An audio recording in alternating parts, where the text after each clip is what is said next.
प्रधानमंत्री नरेंद्र मोदी आज आंध्र प्रदेश के चुनावी दौरे पर पालनाडु जिले में करेंगे जनसभा।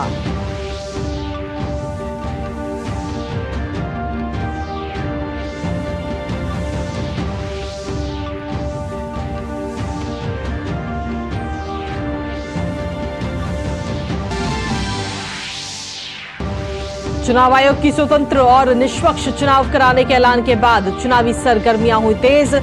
टीडीपी और जनसेना 2024 के चुनाव के लिए घोषणा पत्र करेंगे जारी। अन्य दल भी प्रचार में जुटे।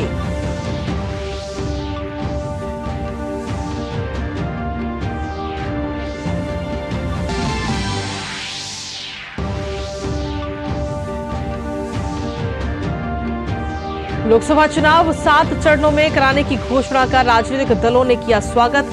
प्रधानमंत्री ने कहा, सुशासन और सर्विस डिलीवरी के ट्रैक रिकॉर्ड के आधार पर जाएंगे जनता के बीच।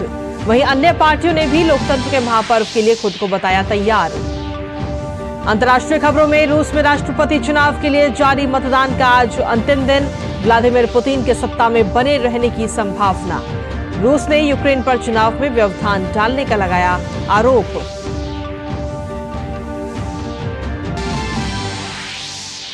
और खेल की खबरों में नई दिल्ली में आज खेला जाएगा महिला प्रीमियर लीग का फाइनल। दिल्ली कैपिटल्स और रॉयल चैलेंजर्स बेंगलोर के बीच होगी खिताबी भिड़ंत।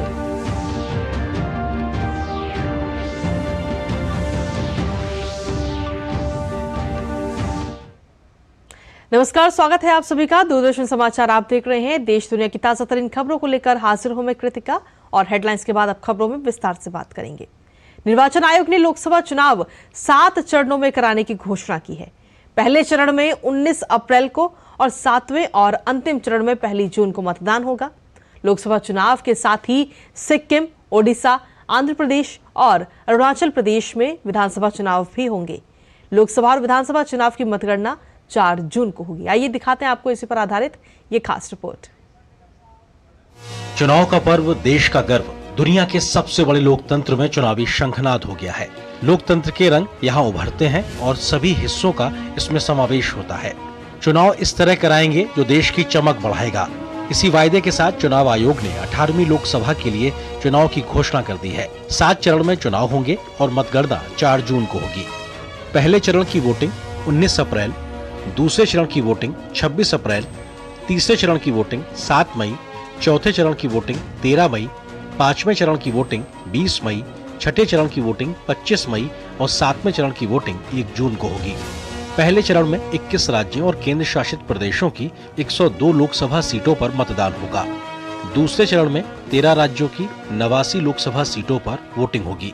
तीसरे चरण में 12 राज्यों की 94, चौथे चरण में 10 राज्यों की 96, 5वें चरण में 8 राज्यों की 49, छठे चरण में 7 राज्यों की 57 सीटों और 7वें और अंतिम चरण में 8 राज्यों की 57 लोकसभा सीटों पर मतदान होगा।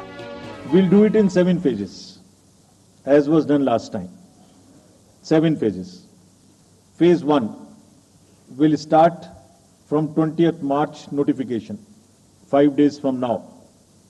And last date of withdrawal would be 30th March and date of poll would be 19th of April. Second phase notification will start on 28th of March and date of poll will be 26th of April. Phase 3 would be from 12th of April and date of poll will be 7th of May. Fourth phase में 18th अप्रैल को gazette notification होगा और date of polling would be 13th of May.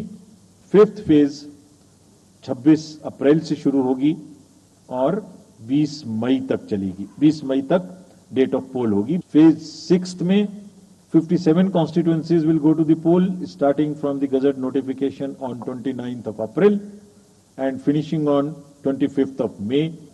Last phase, 7th phase, notification will be on 7th of May and polling on 1st of June. Date of counting in the entire country would be 4th of June. 85 वर्ष से अधिक उम्र के जितने भी मतदाता हैं, उनके घर जाकर मतदान करवाया जाएगा। इस बार देश में पहली बार ये व्यवस्था एक साथ लागू होगी। जो 85 वर्ष से अधिक उम्र के मतदाता हैं और जिन्हें 40% से अधिक की विकलांगता है, उनके पास फॉर्म पहुंचाया जाएगा अगर वो मतदान का ये विकल्प चुनते हैं। पूरे देश में पहली बार ये व्यवस्था एक साथ लागू होगी कि जो 85 वर्ष से ऊपर के मतदाता हैं, जो पर्सन्स विद डिसेबिलिटी हैं 40 इयर्स एंड 40% से ज़्यादा की जिनको डिसेबिलिटी है, वो सब के पास हम फॉर्म पहुंचाएंगे। अगर वो ये ऑप्ट करेंगे कि वो फॉर्म वो बूथ पर नहीं आना चाहते, घर से करना चाहते, तो हम घर में जाएंगे, एक आदमी का वोट लेने घर में जाएंगे।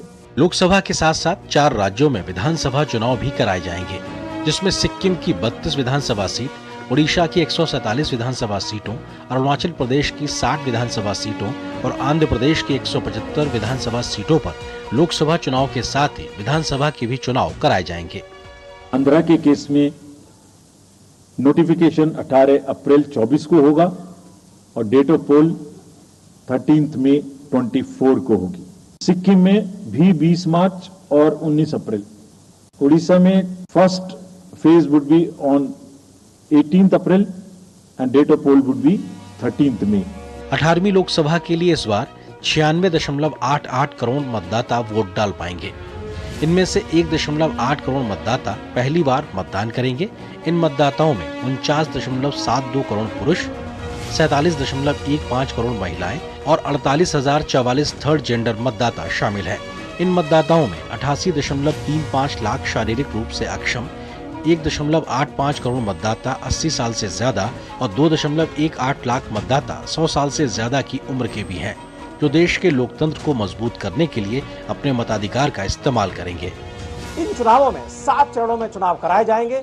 सबसे दिलचस्प बात यह है कि 22 राज्यों में मात्र 1 चरण में चुनाव होंगे, तो 7 चरणों में 3 ही राज्यों में चुनाव होंगे। चुनाव आयोग ने इस बात का ख्याल रखा है कि जनता के लिए वो सभी सुविधाएं उपलब्ध कराई जाएं, जिससे कि वो ज्यादा से ज्यादा संख्या में बूथ तक पहुंचें और अपनी मनपसंद सरकार को चुन सकें। अपने सहयोगी अनिल थॉमस और कैमरामैन विनय के साथ ऋषि कुमार, डीडी न्यूज, दिल्ली। और वहीं लोकसभा चुनावों की तारीखों के ऐलान के साथ ही कई महीनों से तैयारी कर रही राजनीतिक पार्टियों ने भी अपनी कमर कस ली है। प्रधानमंत्री सहित विभिन्न राजनीतिक दलों के नेताओं ने अपनी अपनी प्रतिक्रिया दी है और सभी अपनी पार्टी की जीत का दावा भी कर रहे हैं। लोकसभा चुनाव की तारीखों के ऐलान के साथ ही चुनावी सरगर्मियां तेज हो गई हैं। प्रधानमंत्री नरेंद्र मोदी सहित सभी राजनीतिक दलों के नेताओं ने अपनी अपनी प्रतिक्रिया दी है। प्रधानमंत्री ने सोशल मीडिया प्लेटफॉर्म एक्स पर एक के बाद एक कई पोस्ट किए। पीएम ने लिखा, लोकतंत्र के सबसे बड़े महापर्व का शुभारंभ हो गया है। चुनाव आयोग ने 2024 के लोकसभा चुनाव की तारीखों की घोषणा कर दी है। बीजेपी एनडीए इन चुनाव में उतरने के लिए पूरी तरह से तैयार है। सुशासन और जनसेवा के अपने ट्रैक रिकॉर्ड के आधार पर हम जनता जनार्दन के बीच जाएंगे। मुझे पूरा विश्वास है कि 140 करोड़ परिवारजनों और 96 करोड़ से अधिक मतदाताओं का भरपूर स्नेह और आशीर्वाद हमें लगातार तीसरी बार मिलेगा। भाजपा के राष्ट्रीय अध्यक्ष जेपी नड्डा ने लोकसभा चुनाव की घोषणा का स्वागत करते हुए सोशल मीडिया प्लेटफॉर्म एक्स पर लिखा, मैं चुनाव आयोग द्वारा लोकसभा चुनाव 2024 की घोषणा का स्वागत करता हूं। चुनाव लोकतंत्र का सबसे बड़ा उत्सव है। यह देश और प्रदेश को विकास और सुशासन के पथ पर अग्रसर रखने का माध्यम है। मैं समग्र राष्ट्र की जनता से रिकॉर्ड संख्या में मतदान करने और दुनिया के सबसे बड़े लोकतंत्र की नींव को और मजबूती देने का आह्वान करता हूं। आदरणीय प्रधानमंत्री श्री नरेंद्र मोदी जी के नेतृत्व में भाजपा भारी बहुमत से सरकार बनाएगी और आगामी 5 वर्षों के लिए जन आकांक्षाओं को पूरा करने के लिए कटिबद्ध भाव से काम करेगी। देश के सभी राजनीतिक दलों ने लोकसभा चुनाव की घोषणा पर प्रतिक्रिया देते हुए कहा कि वे चुनाव के लिए पूरी तरह तैयार हैं। He could have completed within 3 or 4 this thing, so it was easy for people also to get their businesses completed. The infrastructure, everything, it should have helped.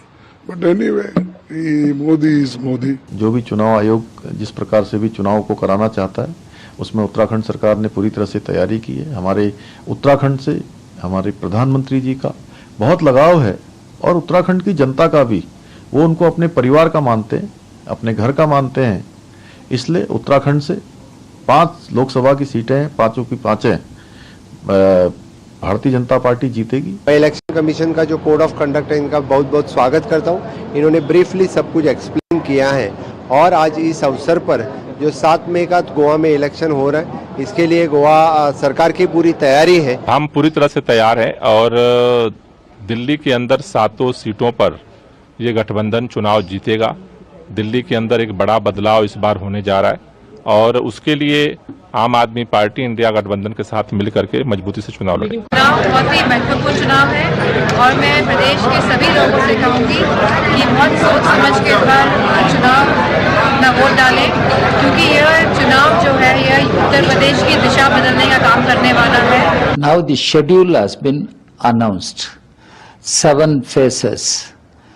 Longer the period of campaign and elections always goes to the advantage of the political party in power. Lok Sabha चुनाव 7 चरणों में होने हैं और परिणाम 4 जून को आएंगे। हालांकि सभी राजनीतिक दलों के अपने अपने दावे हैं, लेकिन जनता किसे जनमत देती है वह तो 4 जून को ही पता चल सकेगा। Bureau report, DD news. और वहीं लोकसभा चुनाव की तारीखों के ऐलान के बाद सभी राजनीतिक दल भी अपनी अपनी तैयारियों को अंतिम रूप देने में जुट गए हैं। प्रधानमंत्री नरेंद्र मोदी आज आंध्र प्रदेश का चुनावी दौरा करते हुए नजर आएंगे, जहां प्रधानमंत्री पालनाडु जिले में एक जनसभा को भी संबोधित करेंगे। एनडीए के सहयोगी टीडीपी और जनसेना आज आगामी चुनावों के लिए अपना घोषणा पत्र जारी करेंगे। हाल ही में आंध्र प्रदेश में भाजपा और टीडीपी के बीच सीट बंटवारे पर अंतिम मोहर लगी है। भाजपा लोकसभा की 6 तो वहीं विधानसभा की 10 सीटों पर चुनाव लड़ेगी। इसके अलावा टीडीपी 17 लोकसभा तो 144 विधानसभा सीटों पर अपने उम्मीदवारों को उतारेगी। भाजपा और टीडीपी के अलावा गठबंधन में शामिल जनसेना राज्य की 2 लोकसभा सीट और 21 विधानसभा सीटों पर भी चुनाव लड़ेगी।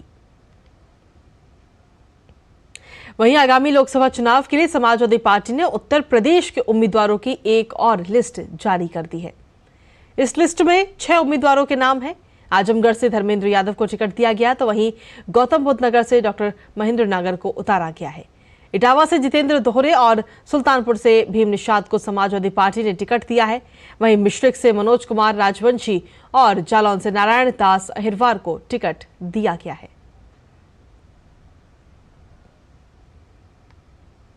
राष्ट्रीय स्वयंसेवक संघ की अखिल भारतीय प्रतिनिधि सभा की 3 दिवसीय बैठक का आज अंतिम दिन है। नागपुर में चल रही इस बैठक में सामाजिक समरसता, एकजुटता, जातिगत भेदभाव से लड़ना, भारतीय परिवार प्रणाली को मजबूत करना, बच्चों और युवाओं को भारतीय सभ्यता, पर्यावरण, स्वच्छता, नागरिक कर्तव्यों के बारे में शिक्षित करना समेत कई विषयों पर चर्चा हो रही है। इस बैठक में 45 प्रांतों के 1,500 से ज्यादा स्वयंसेवक भाग ले रहे हैं।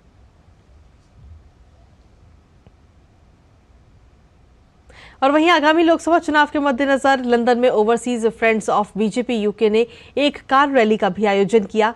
भाजपा के समर्थन में निकाली गई इस रैली में 200 से ज्यादा कारें शामिल थीं। ये रैली नॉर्थहोल्ट में कच्छ लेवा पाटीदार समाज परिसर से शुरू होकर वेम्बली में स्वामीनारायण बाप्स मंदिर में संपन्न हुई। रैली में हैरो से सांसद और पद्मश्री विजेता बॉब ब्लैकमैन ने कहा कि भारत में भाजपा के सत्ता में आने के बाद से भारत और ब्रिटेन के बीच दोस्ती मजबूत हुई है।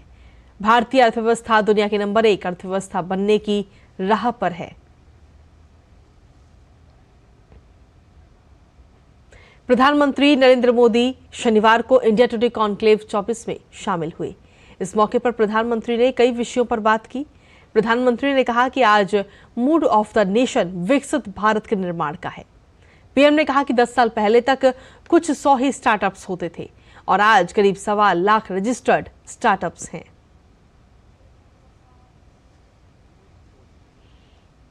जहां पूरी दुनिया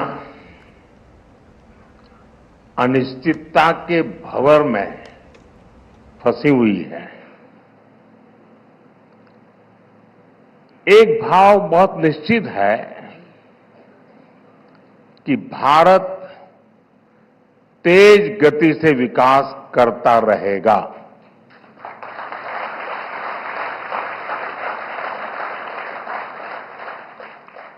आज mood off the nation Bharat को दुनिया की तीसरी बड़ी इकोनॉमी बनाने का कह रहा है। आज मूड ऑफ द नेशन विकसित भारत के निर्माण का है। ये सही है कि 10 साल पहले तक बहुत इने गिने स्टार्टअप थे, मुश्किल से 100 के आसपास होते थे। आज करीब 1.25 लाख स्टार्टअप रजिस्टर्ड स्टार्टअप्स हैं। लेकिन भारत की स्टार्टअप क्रांति की पहचान सिर्फ नंबर वाली नहीं है। भारत की स्टार्टअप क्रांति की असली पहचान ये है कि ये स्टार्टअप हिंदुस्तान के 600 डिस्ट्रिक्ट से भी ज्यादा डिस्ट्रिक्ट्स में है। साथ ही अपनी सरकार की उपलब्धियों का जिक्र करते हुए प्रधानमंत्री ने कहा कि कॉमन मैन की ईज ऑफ लिविंग को भी हमारी सरकार ने प्राथमिकता में रखा है।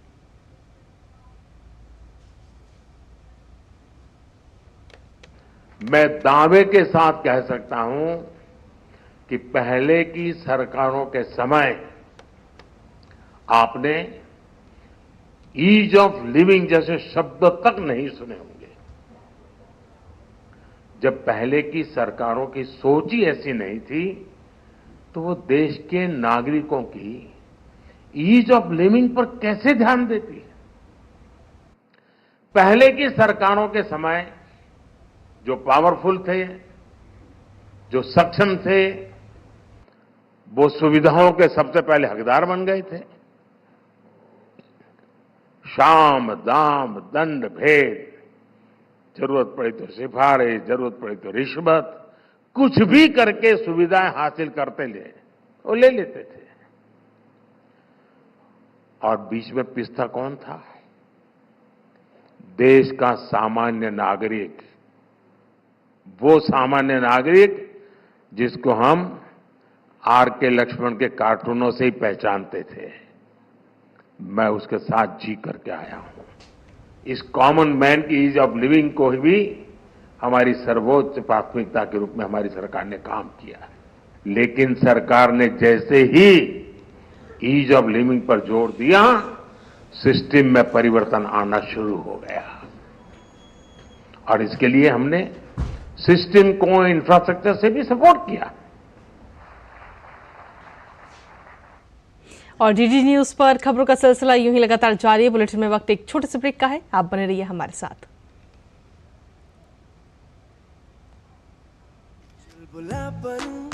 जिसकी हर बात में भूल जाए, मेरी जैसी मेरी अपनी पताका। पताका चाय, गजब का स्वाद।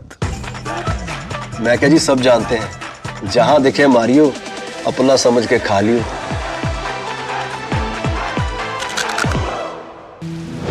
मौसम को अपने पैशन के बीच जो नहीं आने देते, मैं उनका फैन हूं। मेरी तरह SBI भी आपका फैन है, इसलिए SBI आपके लिए थोड़ी एक्स्ट्रा मेहनत करता है। तो excellent customer service, assistance to MSMEs और टेक्नोलॉजी ड्रिवन बैंकिंग सॉल्यूशंस।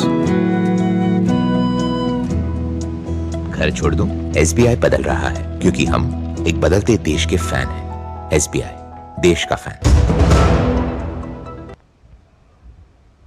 और ब्रेक के बाद एक बार फिर से स्वागत है आप सभी का। खबरों में बढ़ते हैं आगे, जहां नव भारत साक्षरता कार्यक्रम के अंतर्गत आज आधारभूत साक्षरता और संख्या ज्ञान आंकलन परीक्षा का आयोजन होगा।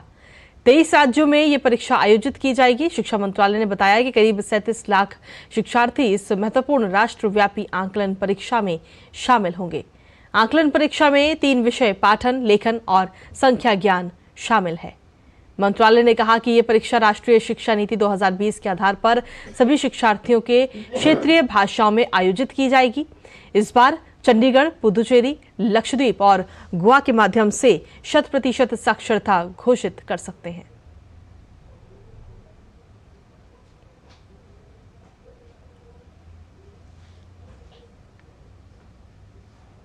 और खबरों में आगे बढ़ते हुए बात पश्चिम बंगाल की, जहां शाहजहां शेख केस में सीबीआई ने 3 और लोगों को गिरफ्तार किया है। सीबीआई ने शाहजहां शेख के भाई आलमगीर को गिरफ्तार किया है। इसके अलावा महफूजर मौला और शिलाजुर मौला को भी सीबीआई ने गिरफ्तार किया है। महफूजर मौला टीएमसी यूथ का प्रेसिडेंट है। तीनों ईडी अफसरों पर हमले में शामिल थे। तो वहीं शाहजहां शेख के भाई आलमगीर को सीबीआई ने कोलकाता के निजाम पैलेस स्थित अपने ऑफिस में पूरे दिन पूछताछ करने के बाद गिरफ्तार कर लिया। शाहजहां शेख को पहले पुलिस ने गिरफ्तार किया था और जांच के लिए सीबीआई को सौंप दिया था। ईडी पर हमला करने के मामले में अब तक कुल 14 लोगों को गिरफ्तार किया जा चुका है। एनआईए ने पुणे आईएसआईएस मॉड्यूल मामले में शनिवार को कोंडवा इलाके में स्थित 4 संपत्तियों को कुर्की किया। एनआईए ने मामले में 11 लोगों के खिलाफ आरोप पत्र भी दाखिल किया है, जिसमें कोंडवा से विस्फोट बम बनाने के लिए रसायन, हथियार और आईएसआई समर्थित साहित्य बरामद किए गए थे। और अब बात अंतर्राष्ट्रीय खबरों की, जहां रूस में राष्ट्रपति चुनाव के लिए मतदान का आज अंतिम दिन है। मतदान प्रक्रिया के दौरान 2 दिनों में बड़ी संख्या में लोगों ने मतदान किया। इस चुनाव में राष्ट्रपति व्लादिमीर पुतिन प्रमुख प्रत्याशी हैं और 6 वर्ष के 5वें कार्यकाल के लिए उनके पुनः चुने जाने की भी उम्मीद है। इस चुनाव में 71 वर्षीय पुतिन के सामने 3 प्रत्याशी हैं, लेकिन वो राष्ट्रपति की कटु आलोचना से भी बच रहे हैं। ये विरोधी प्रत्याशी यूक्रेन युद्ध पर सरकार की नीति के विरोध में भी कुछ नहीं बोल रहे। 2 दिन के मतदान के दौरान तोड़फोड़, हिंसा और विरोध प्रदर्शन के करीब आधा दर्जन घटनाएं हुई। फिलहाल उन पर सुरक्षा बलों ने काबू पा लिया है। अमेरिका के पूर्व राष्ट्रपति डोनाल्ड ट्रंप ने ओहायो की रैली में राष्ट्रपति जो बाइडेन पर हमला बोला। ट्रंप ने बाइडेन प्रशासन के अप्रवासन पर उठाए गए कदमों की आलोचना की और साथ ही कांगो से अपराधियों के आने की चेतावनी भी दी। ओहायो में ट्रंप रिपब्लिकन सीनेट उम्मीदवार बर्नी मोरेनो के समर्थन में रैली कर रहे थे। इसी बीच अमेरिका के दोबारा राष्ट्रपति बनने के प्रयास में जुटे डोनाल्ड ट्रंप के सहयोगियों का विरोध कम नहीं हो रहा था। पूर्व उपराष्ट्रपति माइक पेंस ने कहा कि वो नवंबर में होने वाले राष्ट्रपति चुनाव में ट्रंप का समर्थन नहीं करेंगे।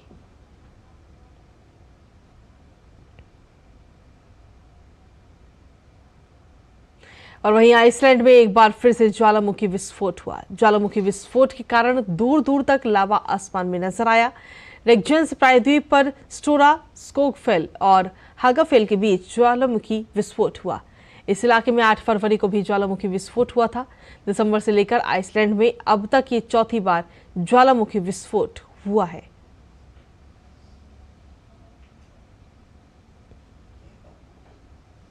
नाइजर की सरकार ने अमेरिका के साथ अपने सैन्य सहयोग समझौते को तत्काल प्रभाव से तोड़ने की घोषणा की है।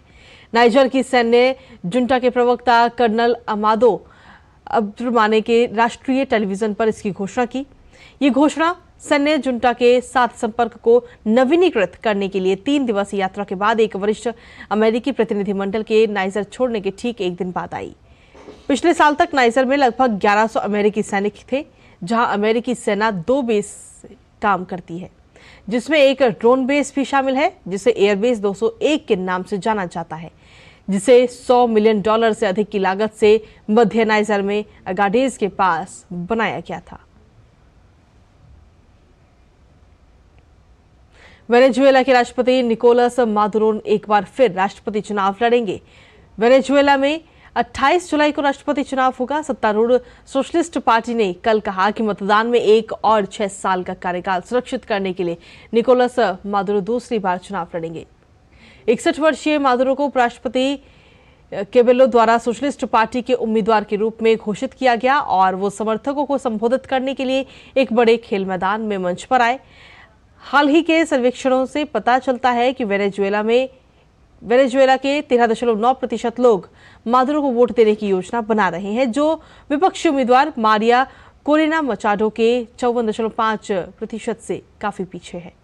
उम्मीदवारों के पास पंजीकरण कराने के लिए 25 मार्च तक का समय है और ये स्पष्ट नहीं है कि विपक्ष मचाडो के स्थान पर किसी अन्य का नाम बताएगा या नहीं, जिस पर विकल्प चुनने का दबाव बढ़ रहा है।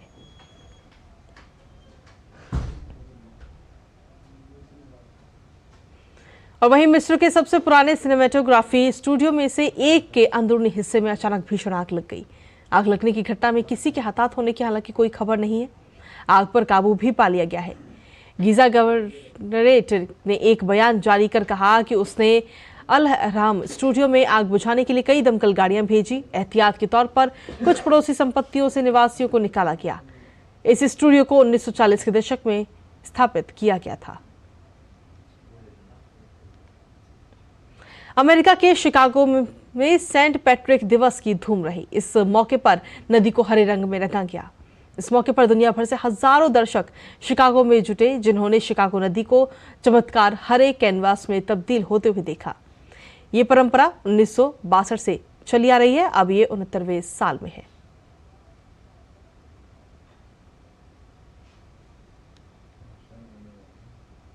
और अब बात खेलों की करते हैं, जहां महिला प्रीमियर लीग का फाइनल मुकाबला आज राजधानी नई दिल्ली के अरुण जेटली स्टेडियम में दिल्ली कैपिटल्स और रॉयल चैलेंजर्स बेंगलोर के बीच खेला जाएगा। इस सीजन में दिल्ली कैपिटल्स के खिलाफ आरसीबी का रिकॉर्ड बिल्कुल भी अच्छा नहीं है। दोनों के बीच खेले गए सीजन के पहले लीग मैच में दिल्ली कैपिटल्स ने 25 रनों से जीत दर्ज की थी। इसके बाद दूसरे लीग मैच में दिल्ली ने आरसीबी को करीब मुकाबले में 1 रन से शिकस्त दी। ऐसे में आरसीबी के लिए फाइनल में दिल्ली की चुनौती आसान नहीं होगी।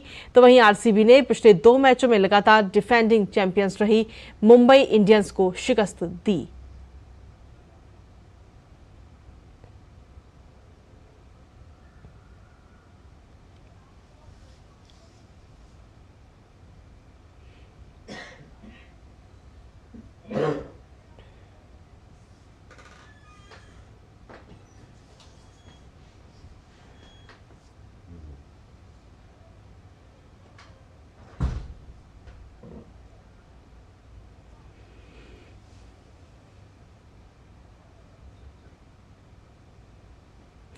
यूएफए चैंपियंस लीग के क्वार्टर फाइनल मुकाबलों के ड्रॉ सामने आ चुके हैं, जहां दिग्गज टीमों के बीच की भिड़ंत एक बार फिर फुटबॉल प्रेमियों के सिर चढ़कर बोलेगी।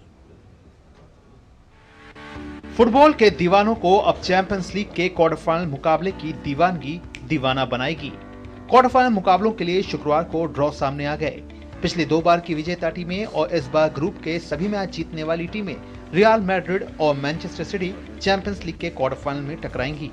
किलियन एम्बापे की team Paris Saint Germain quarter final में बार्सिलोना से भिड़ेगी, जिसका पहला चरण पेरिस में खेला जाएगा।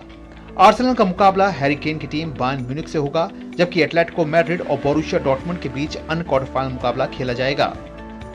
वहीं यूरोपा लीग के भी ड्रॉ सामने आए, जहां यूरोपा लीग के क्वार्टर फाइनल में लिवरपूल का सामना अटलांटा से, बायर लेवरकुसन का वेस्ट हैम से, बेनफिका का मार्सेली से और एसी मिलान का सामना रोमा से होगा।